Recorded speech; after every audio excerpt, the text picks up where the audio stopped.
My name is Clara. I am 34 years old, and nothing in my life could have prepared me for what happened during my brother's wedding weekend. On the surface, it was perfect. A mountain resort tucked away in Colorado, the kind of place you see in glossy travel magazines.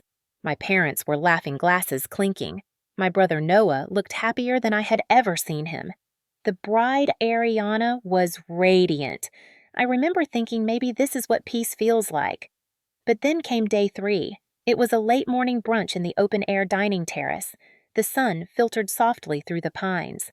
Ariana was charming guests effortlessly, and my parents were in deep conversation with someone from her side of the family. Everything seemed right. Then Ethan leaned toward me, my husband of 6 years. A calm man, a careful man, the kind of person who doesn't overreact. "We need to leave," he said quietly. I blinked, half laughing. "What?" "We need to leave. Now." I felt my stomach drop. He was serious. His eyes were locked on mine, his voice low, almost breathless. "You really didn't notice." "Notice what?" I whispered. He turned his head slowly, his jaw tight. "The bride. She's not who she says she is." I froze. The warmth drained from my body. My fingers trembled under the table. "What the hell are you talking about?" I hissed. Ethan looked at me full of quiet urgency. "Trust me. When I tell you what I've found, you'll understand. But we can't do it here." And that was the moment my perfect weekend began to unravel. Noah is my younger brother by 3 years. Growing up, he was the quiet one, the bookworm, always more interested in ancient history than in birthday parties or sports. While I chased stories and deadlines in crowded newsrooms, Noah chose to spend his 20s earning a PhD and teaching college students about forgotten empires. He had always been steady, introspective, someone who believed deeply in people's goodness. Which is why, when he told me he'd met someone named Ariana, I paid attention. His tone was different. There was awe in it. He said he met her at a TEDx talk in Seattle. She had been one of the speakers delivering a presentation on ethical AI in healthcare. According to him, she was brilliant, confident, and kind. I remember his exact words. "She sees the world the way I wish I did." With optimism. I met Ariana just once before the wedding weekend at a small dinner my parents hosted. She was poised, graceful, dressed in a crisp white blouse, and speaking in a voice that never rushed. She asked me about my freelance investigations, about the ethical dilemmas I'd faced in journalism. She listened so intently that for a second I thought maybe she truly was different. But something about her was too smooth. She spoke with precision, her stories always landing perfectly. Ethan noticed it too. That night as we drove home, he said, "She's practiced." I asked what he meant, and he simply said, "Everything she does feels like it's been rehearsed. No flaws, no gaps. People aren't like that." I brushed it off. Ethan had been deployed twice and carried a tendency toward hypervigilance. I told him Ariana was just nervous, but deep down I had felt it too. That slight disconnect, like someone smiling with their mouth but not their eyes. Still, I didn't want to judge. Noah was glowing. He looked more alive than I'd seen him in years. Our parents adored her. My father, a former biotech investor, was especially taken with her insights on digital therapeutics.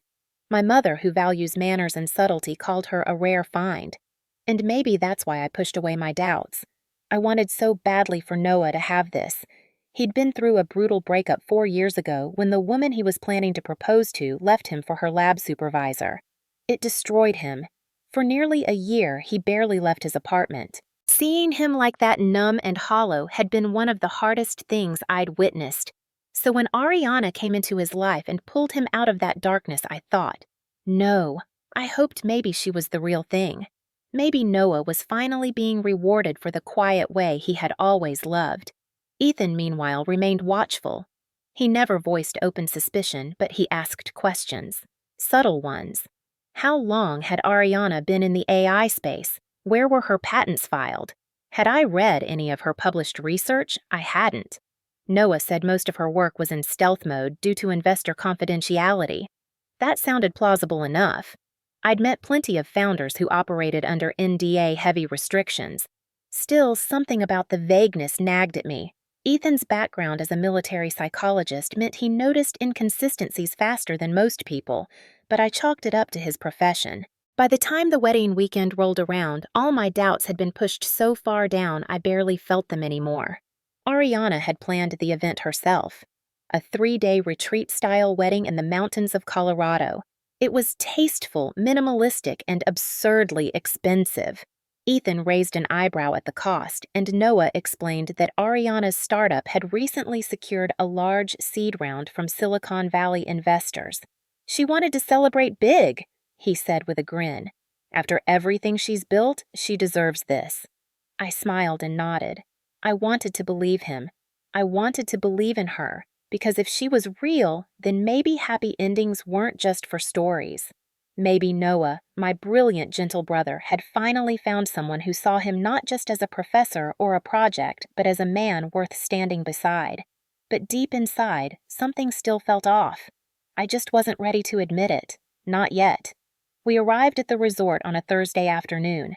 It was the kind of place that seemed to exist outside of time. No reception desk, no noisy lobby.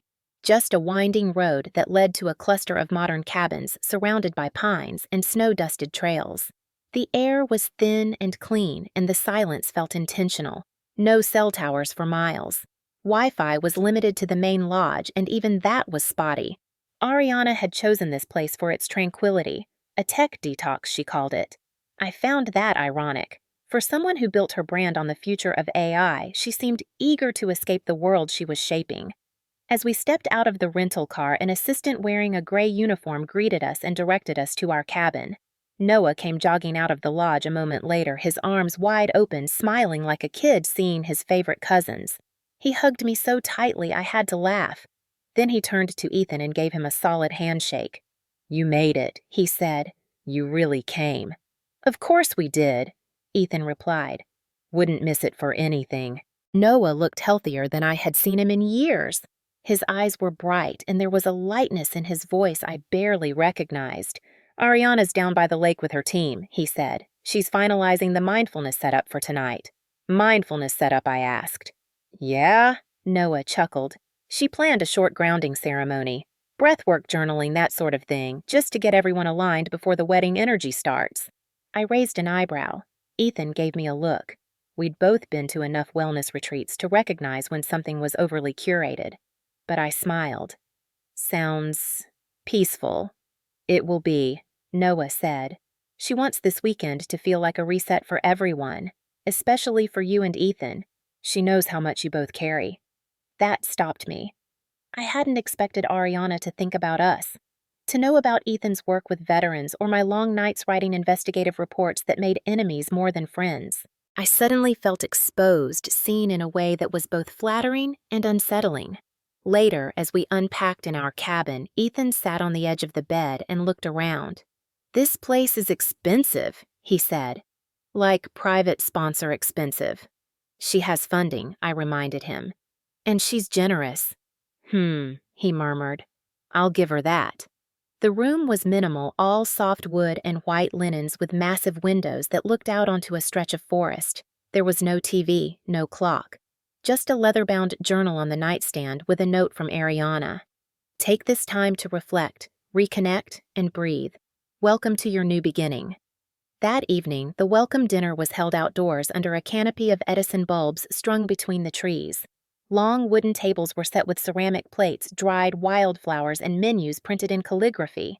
As we approached, I spotted Ariana. She was wearing a sage green dress, barefoot, her hair loose and wavy. She looked like a woodland queen. "Ethereal, grounded, flawless." "Clara," she said warmly, walking over to embrace me. Her arms were cool from the evening air, but her voice was warm. "I'm so happy you're here." "This is stunning," I said. "You outdid yourself." "It's not about the look," she replied. "It's about the space. I want everyone to feel safe here." She turned to Ethan. "And I meant what I said. You both deserve this pause. Noah's told me how much you've carried lately." Ethan smiled politely. "That's kind of you." I watched her float between guests throughout the night. She remembered everyone's name where they worked, even small details from past conversations. She was the kind of host that made each person feel like the center of the story. People adored her. My parents were especially taken. My mom kept whispering, "She's just lovely," while my dad talked to Ariana's business mentor, a quiet man in his 60s who claimed to run a foundation focused on neurotech investment. Ethan, meanwhile, said little, but I could tell he was observing. He never drank more than one glass of wine, never lost focus. And I knew that meant he'd seen something that didn't sit right. Later, as we walked back to our cabin under the stars, he said, "She's too calibrated." "What does that mean?" I asked.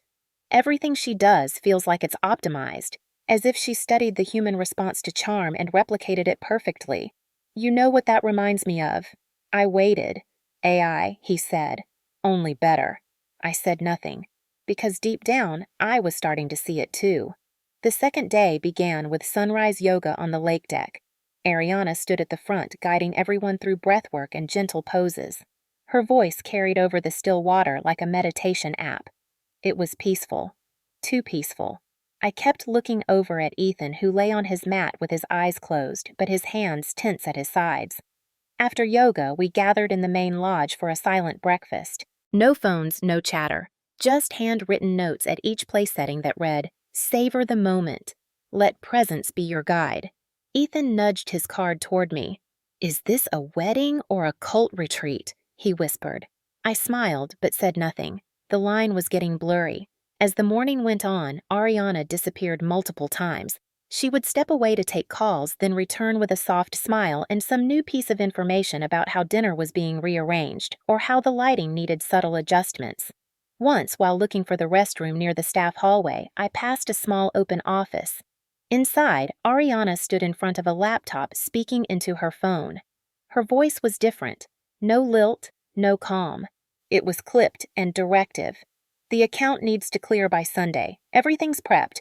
Just make sure there are no errors on the documents. We can't afford any mistakes at this point." She didn't see me. I backed away before she turned. When I returned to the terrace, she was already seated laughing with Noah as if nothing had happened. At lunch, she introduced my father to someone named Daniel, another contact from her investment world. They spoke about neuroadaptive therapies, blockchain integration in healthcare, and predictive diagnostics. It all sounded advanced, futuristic, and exactly like the kind of thing my father would invest in. As they spoke, I watched Ariana lean in, subtly guiding the rhythm of the conversation like a conductor. Ethan came to sit beside me. "Notice how she always steers your dad back to the same topics he asked. It's like she's feeding him the words he wants to hear." I nodded slowly. My father was animated, engaged in a way I hadn't seen him in years. If she's playing him, I said she's doing it beautifully. That evening was the rehearsal dinner. Casual, earth-toned dresses and linen shirts, a fire pit in the center. Ariana stood up to give a toast. She spoke about trust healing and the power of building something from scratch. "This weekend is not just about Noah and me," she said. "It's about every person here choosing to be open, to believe in renewal, to believe in each other." People clapped. My mother teared up. Noah reached for Ariana's hand and kissed it. But Ethan didn't clap. He was looking at Ariana's phone. Earlier, he'd seen her using a black one with a silver case. Now in her hand was a white one with a red sticker. I noticed too. And I remembered the voice on the phone earlier, the one that didn't match the Ariana at the table. As guests began heading back to their cabins, Ethan pulled me aside near the tree line. "She's using multiple phones," he said. "I know. And your dad's been talking nonstop about expanding his investment portfolio." "I know, Clara." He said, "This doesn't feel like coincidence. This feels like a setup." "You think she's targeting him?" I asked. "I think she's too good at making people trust her. That's not instinct. That's training." I didn't answer. I didn't want to say it out loud, but the pieces were starting to click. Later that night, after we returned to our cabin, I sat on the bed, scrolling through Ariana's name on public startup registries. Nothing matched. Her company didn't appear anywhere. The name she gave for her platform, Harmonia Health, wasn't listed. No press, no patent filings, just a generic landing page with no real contact information. I showed it to Ethan. "This is smoke," he said. "It's not real." "Could be stealth," I said weakly. "Could be fiction," he replied. "Like everything else." As we lay in bed, I couldn't sleep. Every moment I'd spent with Ariana now felt tinted with doubt. Her compliments, her questions, her gestures, they all seemed designed to get close to disarm. I thought back to something she'd said during her toast. Belief is a choice. Maybe for her, it was a weapon. The next morning, Ethan was already dressed when I woke up. He was sitting at the desk with his laptop open and his phone pressed to his ear. His voice was low but focused. I didn't ask questions until he hung up. "Who were you talking to?" I asked. "A friend from my old unit," he said. "He works in private security now." I asked him to run a soft check on Ariana.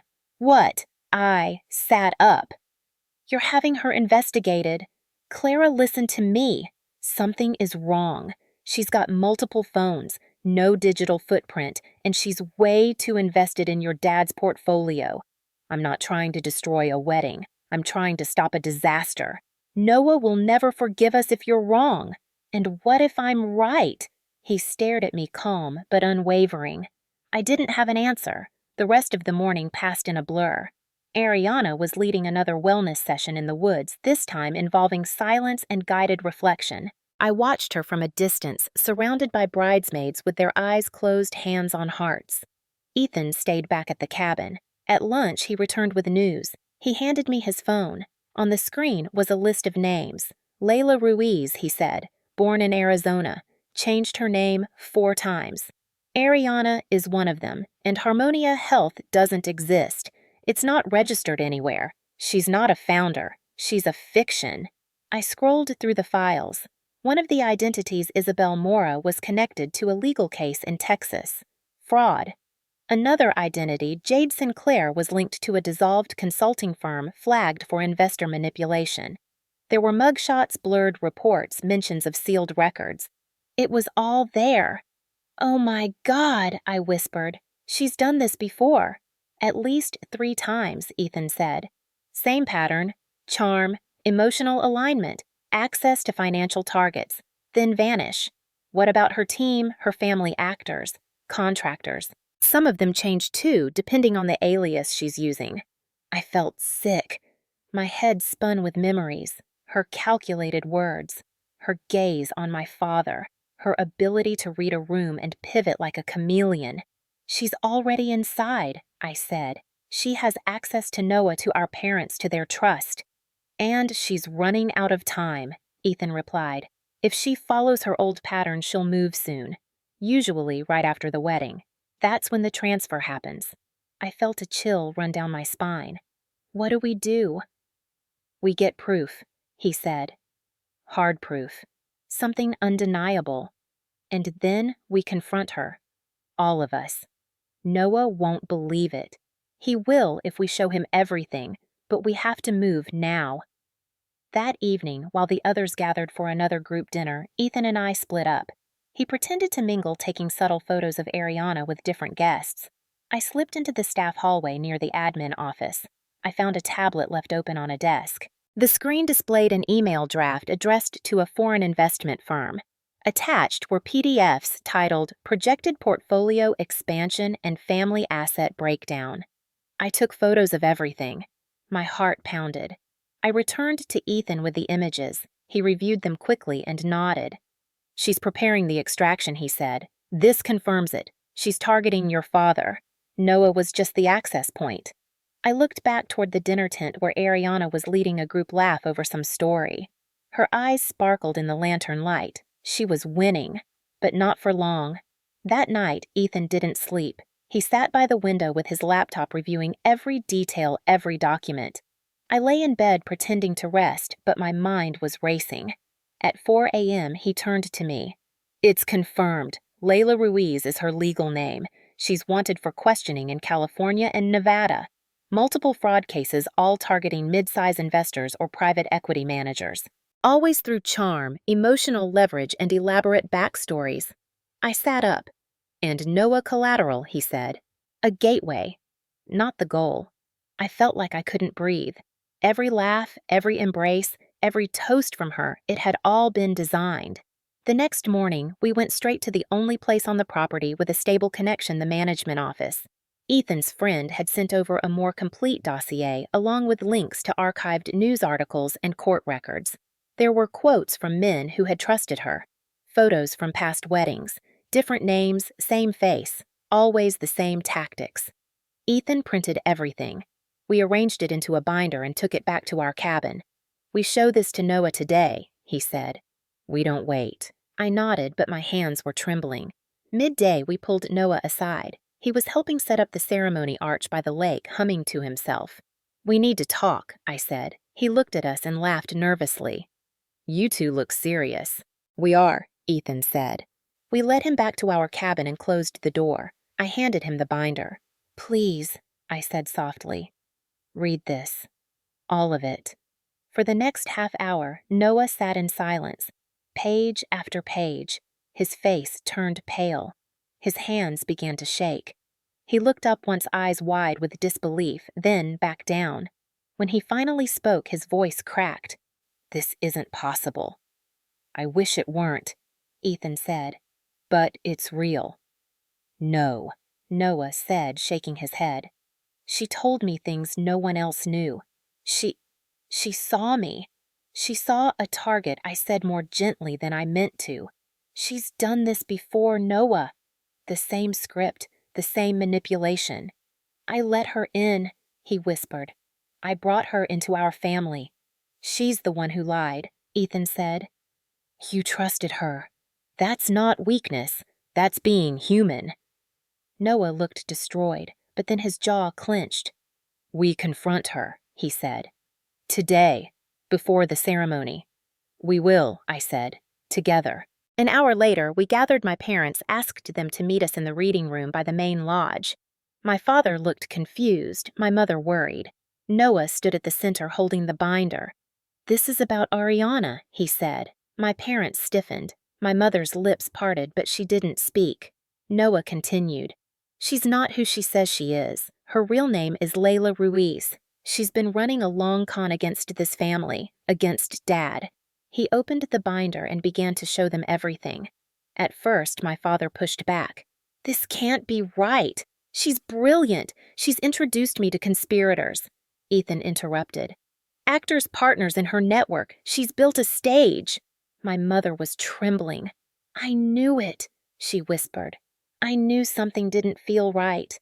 We heard footsteps outside the room. Ariana entered wearing a white linen dress, her hair in a braid. She stopped when she saw the circle of faces, the papers in Noah's hands. "What's going on?" she asked, tone light but cautious. Noah stepped forward. "You lied to me," he said, voice shaking. "Your name, your past, everything." She tilted her head.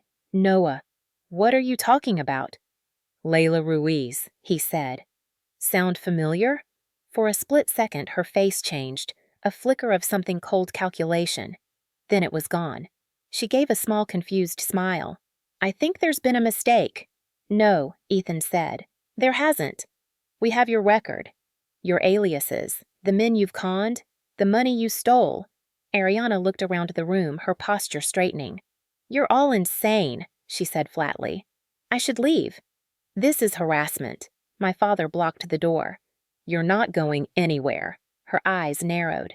"You don't have proof." "We do," I said. "Emails, transactions, witnesses." Ariana's gaze shifted rapidly, weighing her options. Then, with a quiet sigh, she sat down. "You know," she said, voice suddenly different, lower, more precise. "You're not the first family to figure it out, but you are the most dramatic." Noah looked like he'd been slapped. "Why?" he asked. "Why me?" She shrugged. "You were accessible, smart but lonely. Your father was the real prize. I just needed an opening." "Was any of it real?" he asked. She paused. "You're sweet. I didn't hate you." Then she smiled. "That's something, isn't it?" Security arrived minutes later. The resort manager had been notified. The authorities were on their way. As Ariana, or Layla, was escorted out, she looked back at me. "You're lucky," she said. "Your husband sees things most people ignore." I didn't respond. I just watched her disappear down the hallway, her perfect mask finally shattered. The next morning, the brunch went on as scheduled. Guests arrived in muted tones, unaware of the chaos that had unfolded behind closed doors. The ceremony had been quietly called off. Noah had said only that something urgent had come up and the wedding would be postponed. No further explanation. Ariana or Layla had vanished during the night. Her belongings were gone, her cabin stripped of every trace. The staff assumed it was a runaway bride situation, whispered rumors spreading like smoke.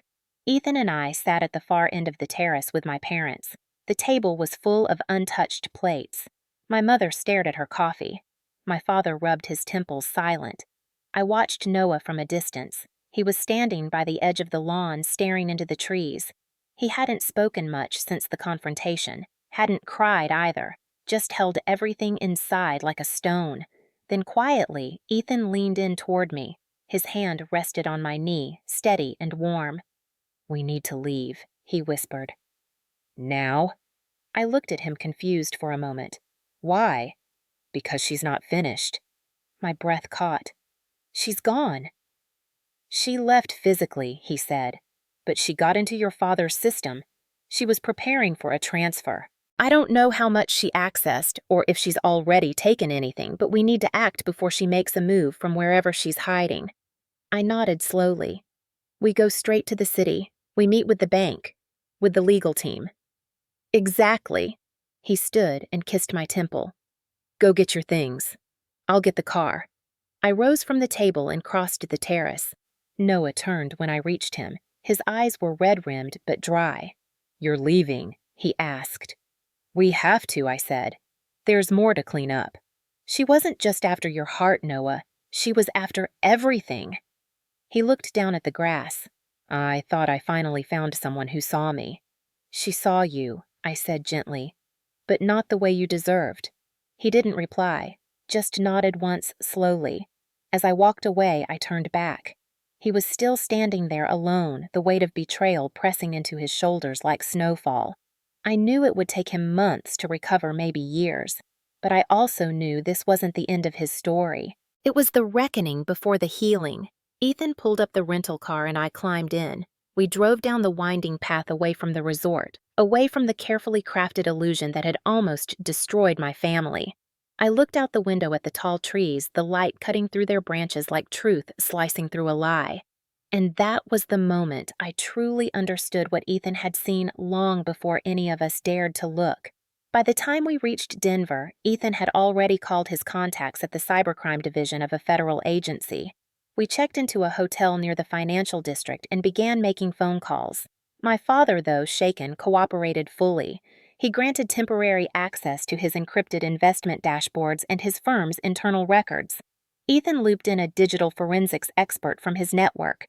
Within 6 hours, we had confirmation. A keylogger had been installed on my father's primary laptop, the one he used during the retreat to show Ariana's supposed mentor some financial projections. The malware had captured every keystroke, including passwords and access to private equity accounts. It was a timed implant, the specialist said, set to extract and upload data on a cloud server between Sunday evening and Monday morning. My guess is she planned to vanish just before the window closed with full control of the data. I sat in stunned silence. My father's voice was hollow. She almost got everything. But she didn't. Ethan said, "You shut it down in time. We disabled the virus. She won't be able to access anything further."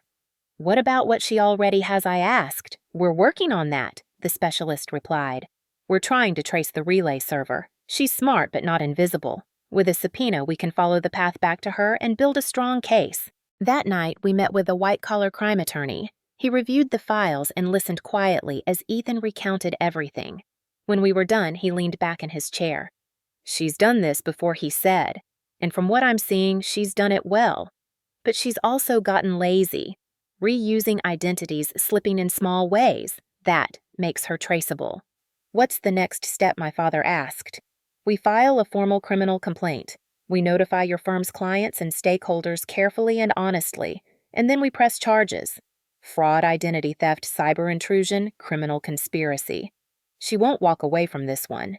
My father exhaled. It sounded like a weight leaving his chest. Over the next 2 days, we compiled everything. Emails, timelines, metadata screenshots, names, aliases. The binder Ethan had made was now one of 4, each thick with evidence. I flew back to the resort with Ethan and Noah for one last piece of business. The resort's legal advisor met us at the entrance. She left under a fake name, the advisor confirmed. Used a prepaid card, no ID scan. But we're cooperating fully. Surveillance footage logs, everything's being submitted. Noah remained mostly quiet. He was present but distant, like someone observing his own life from the outside. That evening, back in the reading room where it all began, we sat together, my parents, Noah, Ethan, and I. The air was still the fireplace cold. I should have seen it, Noah said suddenly. There were signs. You trusted someone, my mother replied. That's not a flaw. That's who you are. And it's what made you the perfect mark, Ethan added, not unkindly. But you also saw the truth when it mattered. Noah looked at us. I want to be the one to testify. I want to tell them what she did. Not just the financial part, the emotional manipulation. People need to understand that it's not just about money, it's about power. I reached for his hand. Then we tell the story, together. The following week, a warrant was issued. Layla Ruiz, also known as Ariana Vale, Isabel Mora, and Jade Sinclair, was now a fugitive wanted for multiple counts of fraud and cybercrime. Her network was being investigated, including the so-called mentor and business contacts she had introduced during the wedding. They were all vanishing one by one, but not fast enough, because we had names, faces, patterns. She was no longer a mystery. She was a target. And this time she had underestimated the wrong family. In the days that followed, the truth settled in like fog. Not loud, not sudden, but all-consuming. My father began the slow, painful process of alerting his firm's board and trusted clients. He framed it as a breach attempt that had been thwarted, which was true, though the emotional toll couldn't be quantified. My mother buried herself in her garden back home, pruning and replanting things that had already bloomed, as if to make sense of something senseless. Noah moved into our guest room. He didn't talk much. He spent hours reading case files, rewatching security footage, studying the emails and notes she had left behind. I could see him building a story in his head, trying to find where the lie began and where the truth had stopped. Ethan kept in contact with investigators. Layla's digital trail was sophisticated but not perfect. A few of her accomplices had been identified and detained, and warrants were issued for the rest. Her father figure, the supposed neurotech investor, turned out to be a known actor with a background in financial cons. He had been in and out of the system for years under different names. The puzzle was coming together. But justice, like healing, moves slowly. 3 weeks after the wedding, that wasn't Ethan and I drove Noah to his first therapy session. He didn't resist. He just sat quietly in the back seat, hands folded. When we pulled up outside the clinic, he looked at me and said, "I feel like I disappeared." "You didn't," I told him. "You were pulled under. But you're still here." He nodded. That was enough for now. 1 month later, he found a job at a local museum's education program. It wasn't teaching history at the university level, but it was a start. He began smiling again, small and brief at first, then a little longer. One night over dinner, he said, "I think I want to write about this. Not just for the court, for others." "You should," Ethan said. "It could help people see what manipulation really looks like." "Especially when it wears a smile," I added. The case made national news in a quiet way. Not a headline scandal, but the kind of story that spreads through professional networks and dinner party whispers. A tech visionary turns out to be a professional con artist. A wealthy family nearly loses everything. A quiet brother becomes an unlikely whistleblower. We kept our interviews limited and our statements brief. But when the trial date was finally set, Noah agreed to testify. His voice shook, but he told his story. How she made him feel seen. How she mirrored his hopes. How every word was calculated to gain entry into our lives. The courtroom was silent. Layla didn't look at him once. She stared straight ahead, expression unreadable. The jury looked at him the way I used to, like he was someone who saw the world more deeply than most. When the verdict came in guilty on all major counts, Noah didn't cry. He exhaled. That was enough. The sentencing came weeks later. Years in prison. Multiple federal charges. Restitution ordered. Most of it we'd never see again. But what mattered was the stop, the line in the sand. She wouldn't be able to do this to someone else. Not easily. Not again. And somehow, in all of it, something had shifted inside our family. We were no longer just victims. We were survivors. Watchful, wiser, still scarred, but not broken. A year passed. The case faded from the news cycle, but the impact lingered in quiet daily ways. Noah moved into his own apartment across town. He painted the walls himself, started collecting vintage maps, and adopted a dog named Wally. He taught weekend workshops on media literacy and psychological manipulation. Not because he wanted revenge, but because he believed people deserved tools to see clearly. My parents became more cautious, more private, but also more connected. They checked in with each other more often and with us. They no longer assumed that intelligence could guard against deception. They learned that love without vigilance is sometimes not enough. Ethan and I continued our work sometimes together, sometimes apart. He returned to consulting for trauma recovery, and I began writing again. I wrote about trust, about intuition, about how people like Layla don't wear warning labels, they wear charm. They use empathy as a tool, sometimes a weapon. I thought about how easily it could have gone the other way. If Ethan hadn't trusted his instincts, if I hadn't listened, if Noah had refused to see what was in front of him. But the truth has a way of waiting. It doesn't vanish. It just bides its time until someone is brave enough to name it. One evening, as we sat in our backyard watching the sun dip below the trees, Noah looked over and said, "You know what I learned? I waited. That love doesn't rush you. Real love doesn't isolate you or try to cut you off from the people who knew you before. Real love invites your world in. It doesn't ask you to shrink." I nodded. And trust, he added, isn't something you give away. It's something someone earns again and again with honesty. I reached for Ethan's hand and squeezed it. In the end, Layla had tried to fracture our family. She had studied us like a blueprint looking for weaknesses. But what she hadn't accounted for was the strength of connection built over years. The kind of bond that doesn't break. It bends, recalibrates, and comes back stronger. That was what saved us. Not just the facts or the evidence, but the willingness to speak truth when it was uncomfortable. To look beyond appearances. To listen to the quiet alarm in your gut and say, something's not right. Because sometimes survival begins not with shouting, but with a whisper. A whisper like the one Ethan gave me that morning at brunch. The one that changed everything. We need to leave. Now. And we did. We left behind the illusion, the performance, the polished facade. We stepped into the storm, into the pain, into the truth. And on the other side, we found something worth holding on to. Not perfection, not certainty, but something deeper, something real.